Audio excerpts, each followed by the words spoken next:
Greetings, everybody! Welcome to the Dracovin Empire again. We're diving back into the 6th world today. I hope you're ready. We're heading back into Shadowrun. We're going to be learning about another nation that you can visit or run in, or basically do various things related to.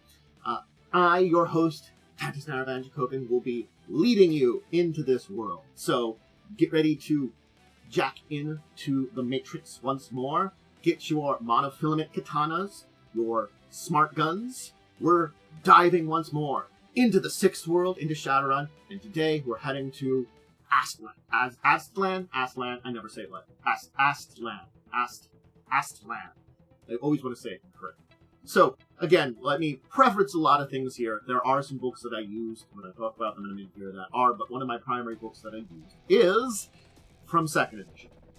So, I'm going to try my best to paint things in a way that makes sense, but keep in mind, 2nd edition is... This is 30 years old.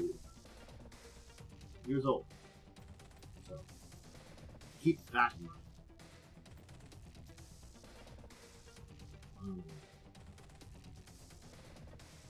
Anyway. Okay. Let's begin. Start talking about it.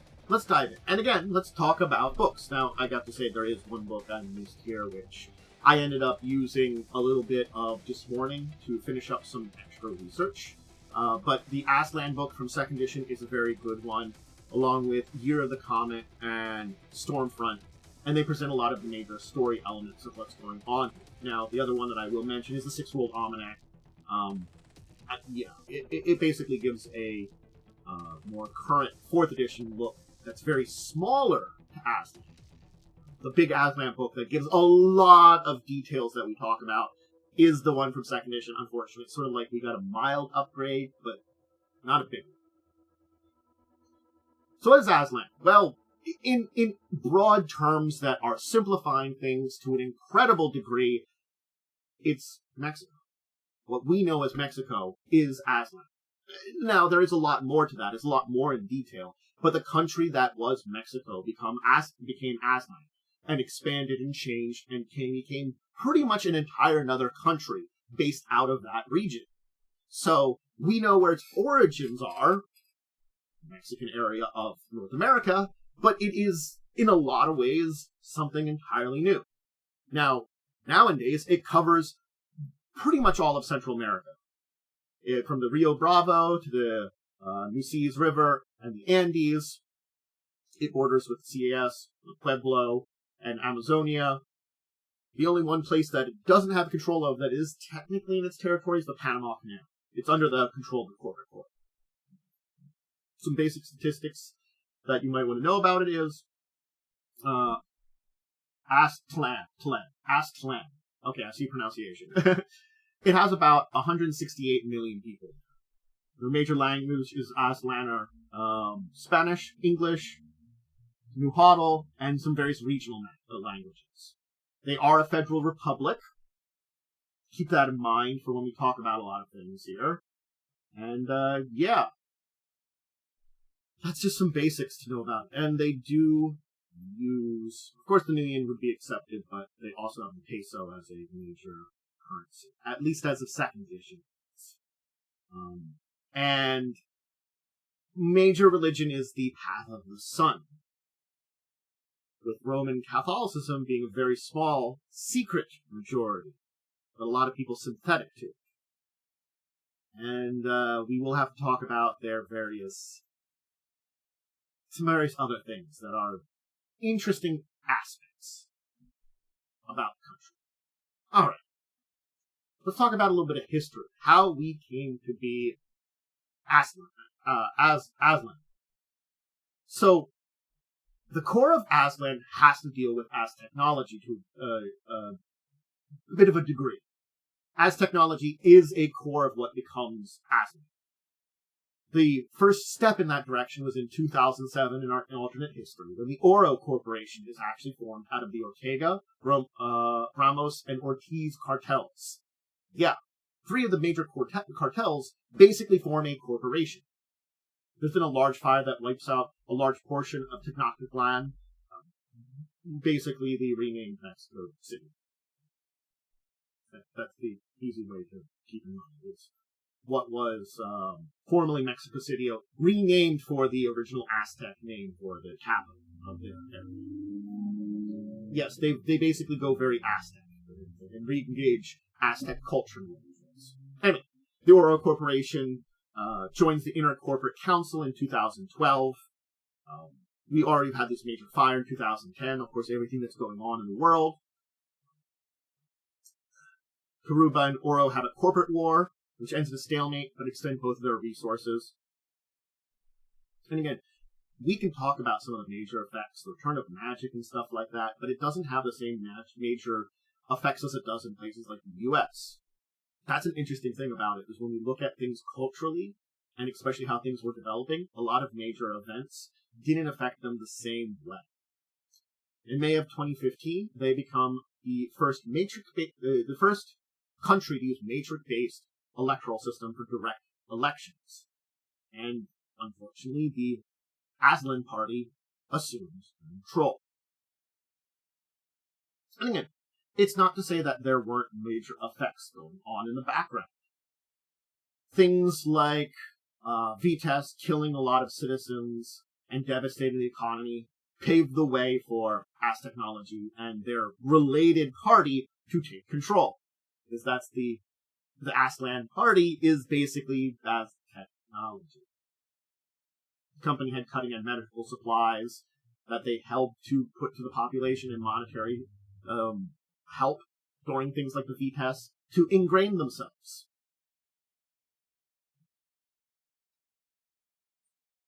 So yeah. Now, next big thing is, in 2017, Aztlan joins the Native American nations because of their connections to reinvigorations, of course, things like the Aztec people and the blood of that is in Mexico. They were able to join with them. It's also then 5 years later that the Oro Corporation in 2022 renames itself Aztechnology Corporation. And it's at this point in time that they institute themselves into every aspect of Aztlan's government. They saw an opportunity, ingrained themselves, and rebuilt the country. They'd already used things that were going on, all the various stuff, things like goblinization and Vitas, to effectively ingratiate themselves with the public as a major actual group as the Oro Corporation, built out of cartels, so they have money, into more of a medical group.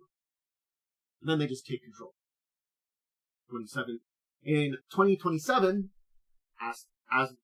Aztlan revokes the Roman Catholic Church's tax-free status and then uses some audits to have charges of tax evasion and fraud against important church figures during that time period. Then in 2034, Aztlan succeeds from the Sovereign Tribal Council and exits the Native American nations. In 2035, as soon as the CAS succeeds from the UCAS, Aztlan moves northward and actually claims some of Texas. They gain San Antonio and parts of Austin. In 2041, an executive order from the President's office officially rescinds the Roman Catholic Church right to function in the country. And so the Roman Catholic Church becomes an underground illegal organization. They do everything they can to undermine Catholicism and Catholic religions. They move to make their own religion the state religion and the most important thing. Again, it's also, the idea of it is a reinvigoration of particularly Aztlan culture. Aztlan is the successor country to the natives of the area, the Aztecs and the others in this region. And so a reinvigoration of that culture and that religions are very important to them to kind of push this forward. It's a cultural thing too. We'll talk a little bit more about it. But you can see this is the hitting here. In 2044, the Aztlan government nationalizes all holdings and belongings to corporations except for Aztechnology. It's spelled as bright as day that Aztechnology is Aztlan and Aztlan is Aztechnology. this is the real point in time where it screamed loud and proud for everyone to know. From 2045 to 2047, the nations of Guatemala, Belize, Honduras, El Salvador, and Nicaragua are all accepted, though some will say annexed, as members of Aztlan. They eat up Central America. In 2048, Panama petitions for membership and is accepted. But of course, the corporate court doesn't like this and retaliates with Operation Reciprocity against the Aztechnology holdings. There's apparently the Veracruz settlement, which results in the Panama Canal Zone being held by the corporate court, becoming the pan-corporate zone. Basically, having one of the megacorps having control of the Panama Canal, a major shipping thing, wasn't seen as a good thing by pretty much every other megacorp. Trying to get to 2049, when Amazonian Aztlan annexed much of Venezuela and Colombia, two nations kind of eating up both of those nations. Both of those nations allege that the other is being an aggressor and were annexed for their own protection of those nations. Now, big things do still happen. In 2056, the World Cup is held by Aztlan. Now, in 2062, we're skipping ahead a little bit. The Yucatan insurgency begins. See that little section on the map there that is of the Yucatan, that's something separate? Yeah, they had an insurgency in that region. The insurgency does end, and peace treaties are made with the rebels, and Yucatan gains autonomy. So they managed to rebel, and it was just situations that Aztlan was not in a position to hold that region and didn't want to fight. Doesn't mean that they're not up for war, because in 2072, the Amazonian War began. They fought with Amazonian. Now it ends with some territorial gains made by Aztlan, and actually pretty good reputation in the world, strengthened. They were looked at as the good side of what was going on, for various reasons. I've had a video about Amazonia talking about it. You can see that video as to why they could easily paint themselves as a much more enlightened picture. But in the same year, they seized all of Denver south of 6th Avenue under the cover of a blizzard during the Siege of Denver crisis. With other stuff going on. After they had been kind of kicked out about that area, they retook it.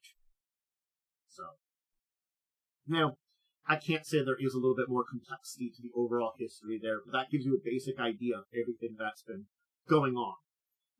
It has been a complex time for this region. And again, Aztechnology has shown itself, that's the last thing we'll talk about today, as the de facto ruler of this nation. Alright. Now we know that some of the basic history of Aztlan. Let's talk about some other relations to it. A little bit of its politics and military matters, to give you an idea how the nation works. So, there are a number of political parties that still do exist here. It is not just we own one. It is still technically a federal republic. It's just the fact that one political party holds the majority of power and is backed by Aztechnology. It's an interesting thing of like Aztechnology being Aztlan is because they effectively are they are one of the political parties and the dominant political party. The Aztlan party, which dominates it, they control everything. They're the one that's backed. So it's not like there aren't other parties, it's just that it's a mostly one-party system. You know, it's kind of a mess that way. The party, I'm going to butcher these a little bit, so apologies about that. Partido de Acción Nacional, PAN, is another party, and it's more linked with the Catholic Church, secretly. The Democrático Nacional is the leftist party. And there still is the Partido Revolucionario Internacional, the PRI, which was the dominant party before the VITAS. It's not gone. It's just there isn't a lot left of it, so to say.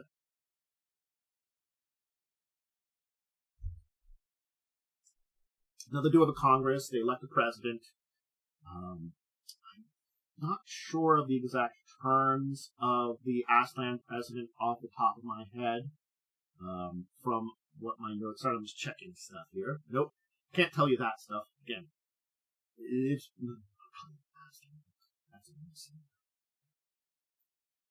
But regardless of that, just keep in mind that there is a,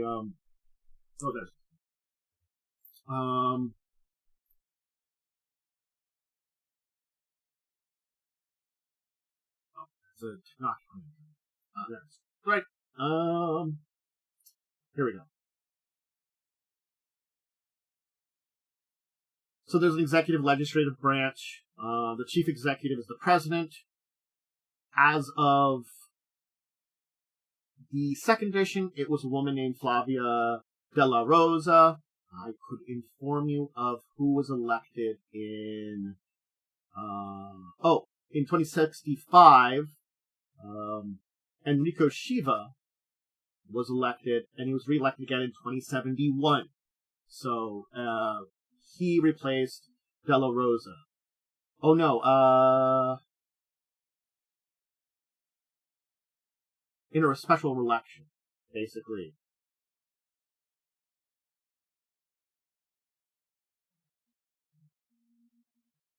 Oh! Sorry, the CEO of Aztechnology was assassinated. Della Rosa, who was president of Aztlan, basically became the new CEO of Aztechnology. And getting a promotion, there was a special election to replace it. Yeah, the president of your country becomes the CEO of the corporation, basically runs your country. You know, you got a promotion. Yeah, sorry. A lot of shit happened. It's a mess. But again, there is also some insurgents still there. The Leventa rebel group still exists. They're possibly based out of Denver, Austin. It's kind of hard to say exactly where they're based out of, but yeah. They are a group and certainly seeks to remove Aztlan control. And there are a lot of administrative divisions there are 39 states, so there's a lot of local politics, and I'm sure in some local and smaller areas you might be able to get some of the other parties having some power, but those in top places are in charge. Yeah. So just keep that in mind for all that.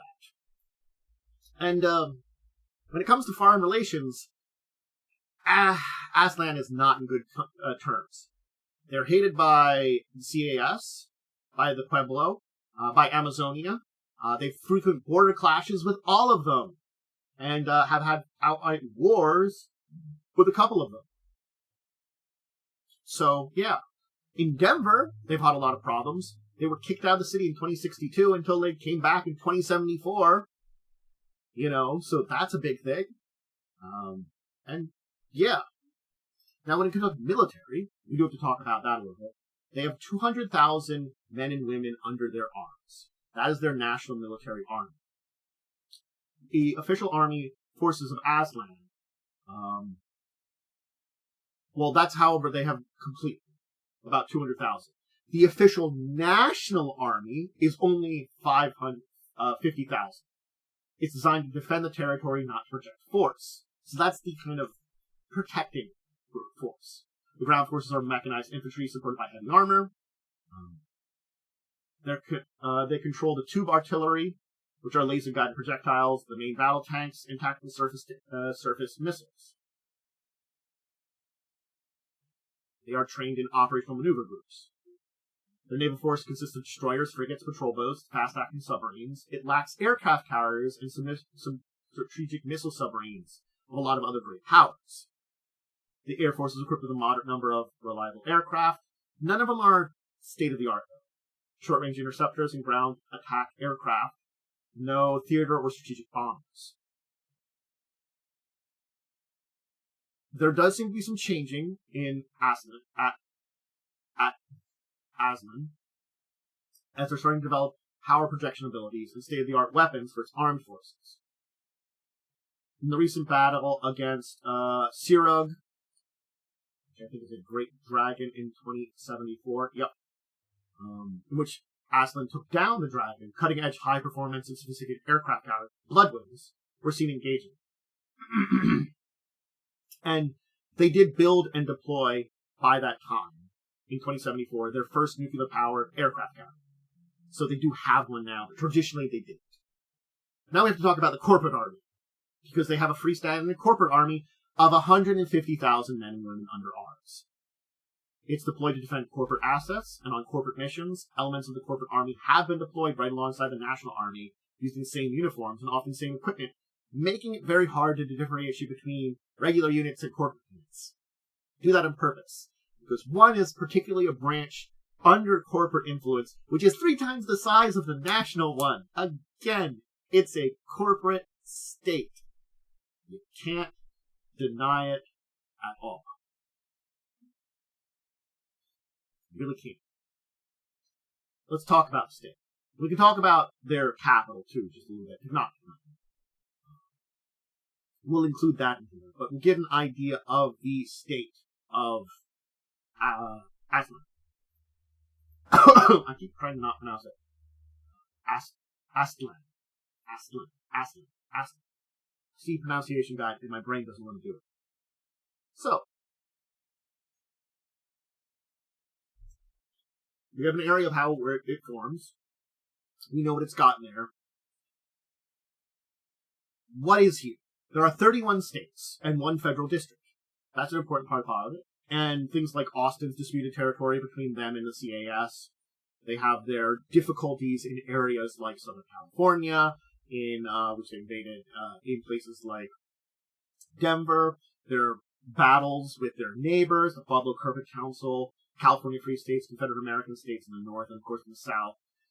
Their complex relationship with Amazonia. It's all a mess. And it means that they do possess a large territory of control. There are a lot of major resources there, too. They do have some orichalcum that was discovered during Halley's Comet. They have a lot of major cities, too.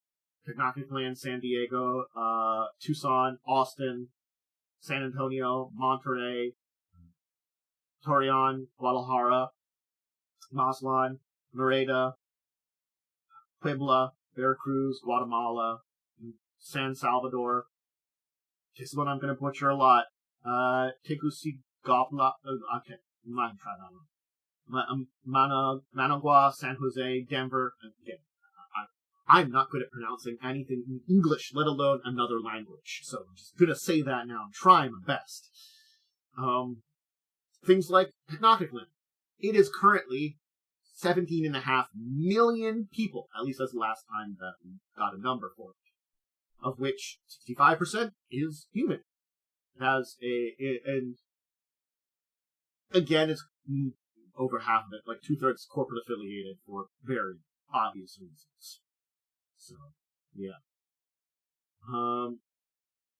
And it was in 2015 when the Aztlan Party was elected under Francis Pabellon Gutierrez del Cordoba.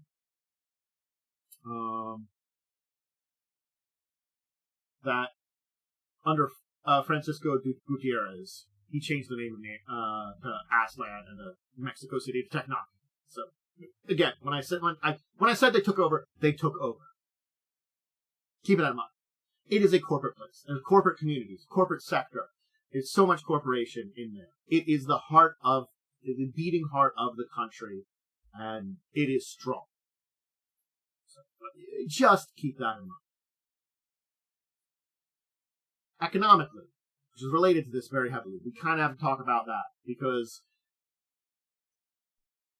Aztlan was kind of been trying to transition from a resource-based nation to a information-based economy. There are some areas of the country that lag behind. There's some poor rural population that still survive on subsistence farming. Agriculture, with a major contribution from aquaculture, plays a major role in the economy. Roughly 27% of the population engage in it. It's self-sufficient when it comes to food. Major exports are food products, natural gas, coffee, zinc, textiles, various technological products. Major imports include steel, titanium, beryllium, other medicals, chemicals, industrial, agricultural machinery. About 500 pestos is 1 million. However, the rate is achieved by aggressive monetary police based on high-volume arbitration and two-class monetary systems. Every amount of peso is constituted of peso norma or peso libre. Only peso libre can be exchanged for another currency.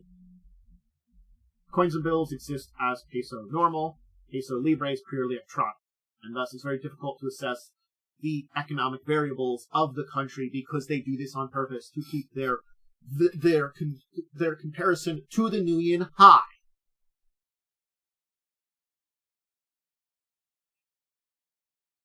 Aztechnology, it's the permanent member of the corporate court. Keep that in mind. Even though they've had some trouble with them, they're still a member. But they have not signed the best business recognition codes. Keep that in mind, too. Shibata has had a contract to run the Aztechnology Launch Center near La Paz in Baja California. So it's not like another corporation can't get into Aztlan, but they have to make a deal with Aztechnology. Okay. Who lives there? Well, it's an interesting and mixed bag. That's the thing about it. In places like the UCS, metatype is more important, and then usually ethnicity to a degree still can have processes depending on where you're at in the country. Again, old hatreds and old prejudices are very hard to go away, and especially when you're going through a lot of tumultuous times, some of them come back strong. So, yeah, in places like UCS and a lot of portions of the world, metatypes first, and then where you're from. Both still unfortunate things. Culture and the cultural group in Aztlan is what's most important here. Are you descended from the Spanish?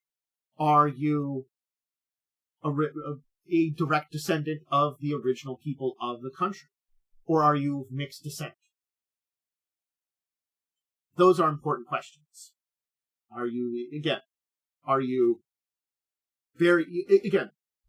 You can trace your lineage back and say how much you are of this. Are you more native, Aztlantean, of Mexican descent, or something in the middle? That's the questions they ask. Metatype is of lesser importance there. Like, if you are... Again, it's kind of a caste system. And being of Peninsular, which descends from Spanish, is seen as higher than being of mixed. So they take that with a grain of salt. And if you're a troll, that's of Spanish descent, you're higher in the social skill than a human or elf that is of mixed.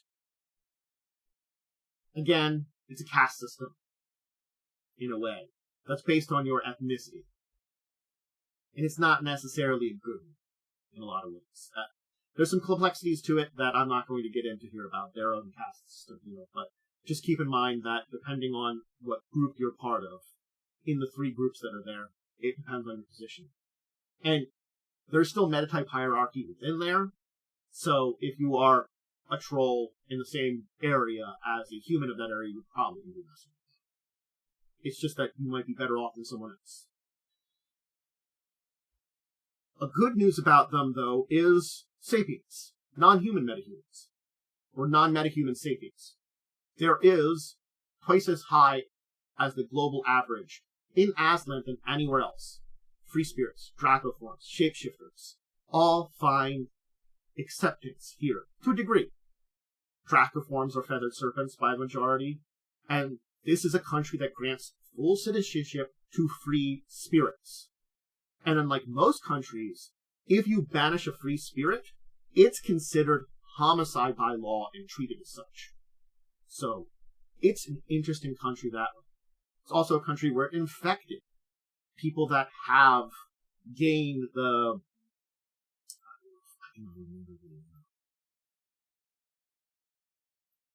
various forms of HMHVV.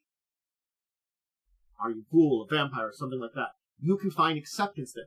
You're not welcomed with open arms, but you're treated better, And blood is a part of a lot of the state religion. So, yeah, you can be included in that. And also, like, you can perform cheap employment. So, the Nahuti and blood mages of Aztlan see vampires as blessed, and greatly favor them, especially if they serve Aztechnology. If you've combat advantage as an infected, and abilities that make good money, you can have abilities that can make good money working for Aztechnology. Kamanis, which is both a corporation and a criminal organization, is recognized as the legitimate business side in Aztlan, as they provide infected with what they need. But by law, they cannot murder or kidnap anybody, or buy from those who have done. So the food they provide comes from medical waste, donations, and corpses.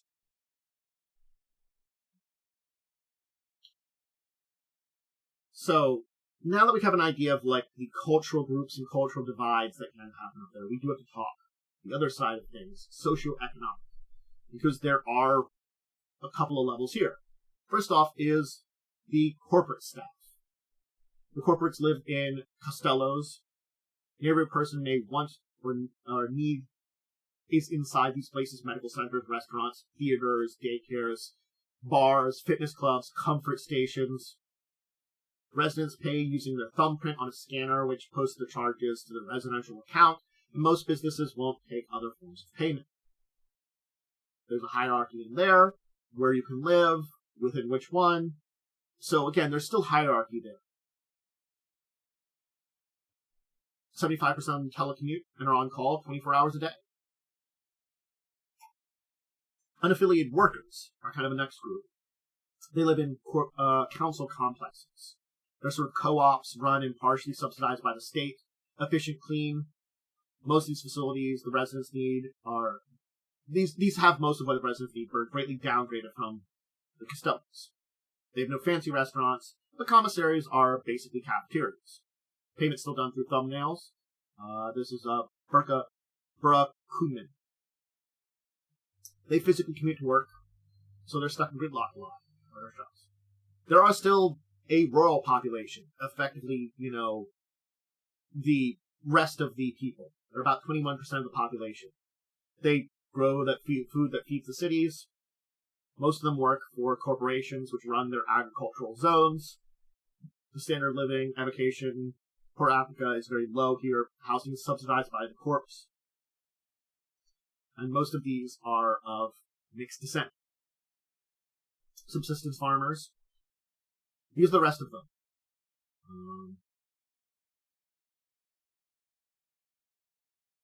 It's as if it's still the 18th century for these people, living in some squalor, barely eking out a living. Normally live in tightly knit groups and distrust outsiders. Most of them are uneducated or illiterate. They follow cultural traditions which descend from before the Spanish, speak their own languages. Some of them can't even understand Spanish.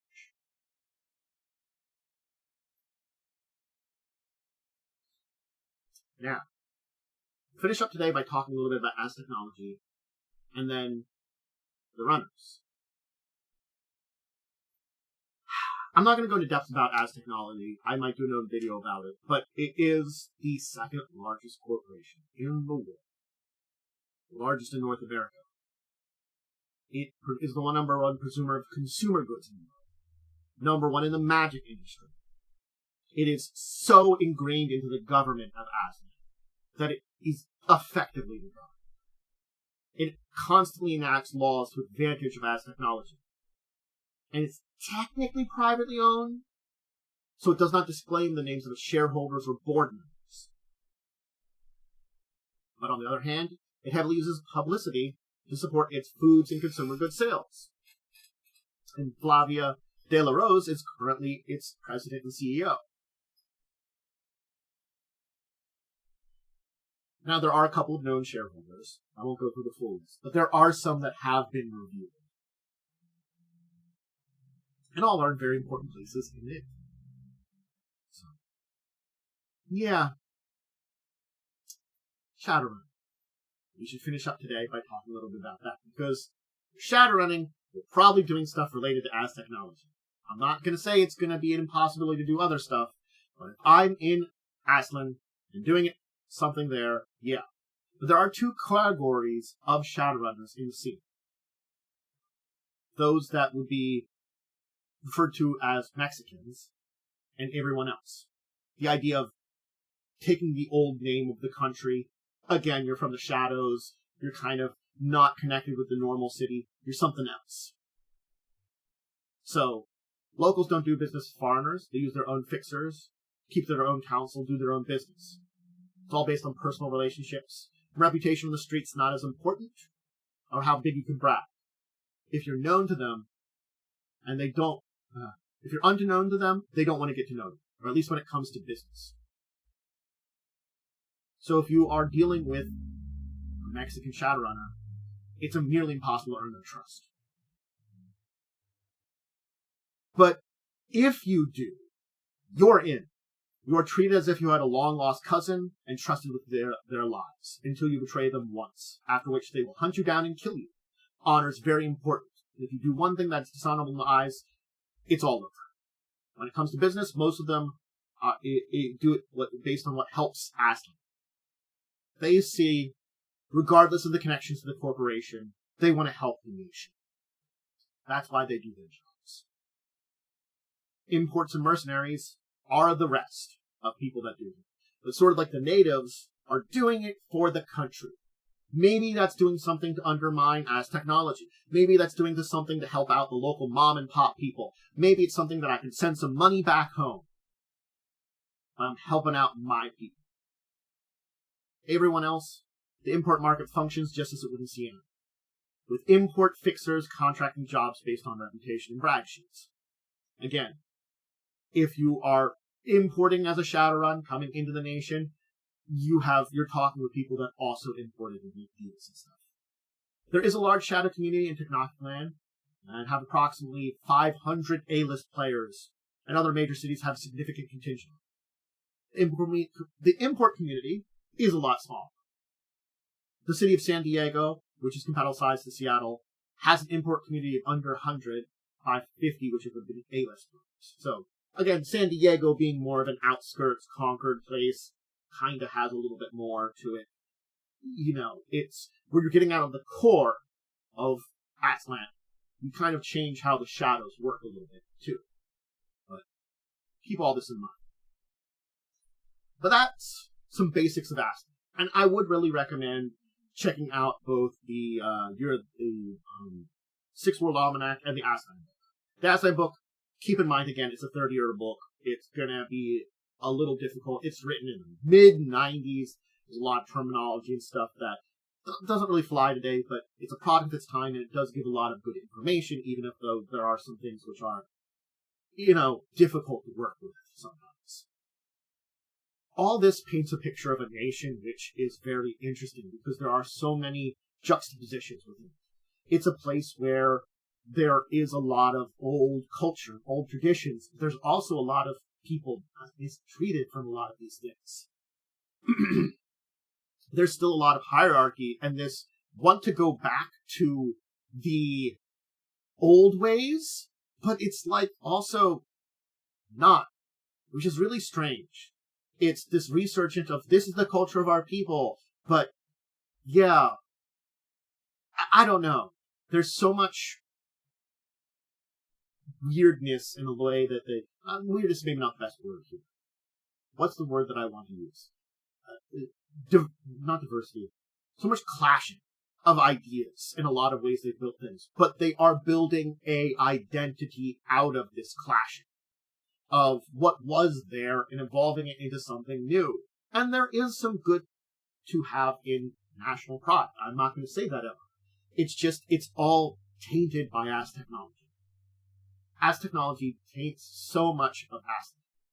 And it is so ingrained in there, it may be nearly impossible unless, again, megacorps do fail sometimes and break down out of their status in lesser corporations, but unless that happens, we're not going to see major changes here. And yeah, you can run the shadows there. You can come in and run the shadows there, but it's just going to be like anywhere else.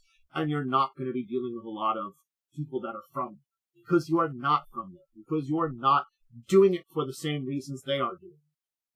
The people that run the shadows in Aztlan are doing it for not just themselves. Again, you can have exceptions, but the majority of them are doing it for their people.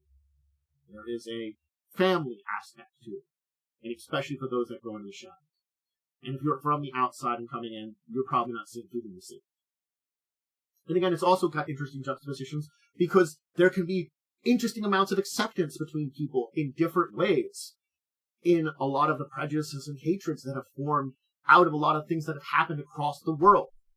Having all the meta types pop up has caused massive amount of discrimination, and it still is here, but in different ways. It's a fascinating nation of both freedoms and, well, oppression. It's got both in spades. And I'll leave that there. Thanks. I hope you enjoyed the day. I hope you enjoyed jumping into another nation, and a very interesting one. One that is in the forefront of a lot of ways. And I do think eventually I might do some videos on some of the various megacorps that exist. Probably the ones that are, as of 5th, 6th edition, the existing ones, and probably some traditional ones if you want to go back and play some of the older time periods in the older editions. It might be an interesting idea to peek into these corporations and see some stuff about them. But I have a lot of countries to do in the meantime, and, it's fun to just, especially ones that are so, we do have a lot of information on, but it's also not very updated.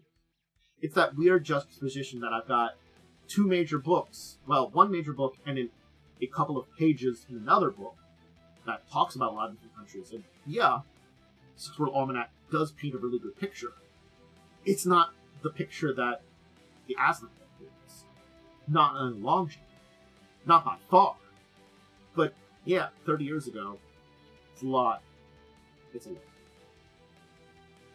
Alright, everybody, make sure to check it out. My schedule is up on my Discord and also my Twitter/X, and the YouTube page. It tells you when I'm going live to do this on Twitch, or I'm going over to YouTube to upload it over there. That's always going to be a couple days later. Make sure to check out my social media just for any kind of updates and stuff, and scheduling updates too. I also do post some tactics and random thoughts and sometimes large rants on stuff. Stuff shows up there. If you are on one of these places, great, you do the rest of support. Follow would be great over on Twitch, and liking, subscribing, ringing the bell is good over on YouTube. And hey, my question to any of you out there is, do you have an experience with Aztlan? Or Aztechnology in this case, because they are ingrained in it, in any of your Shadowrun games? I'm just curious how, if any of you have dealt with it in your stories. And what do you think of all the stuff, how it's presented as the nation and how it evolved? I'm curious. Alright, I'm going to get going. I'm going to hang out with Twitch for a little bit, maybe do some more videos. But until the next time we talk, until the next time we dive back into the Sixth World, or anywhere else, another world, I bid all of you a deep and wonderful farewell.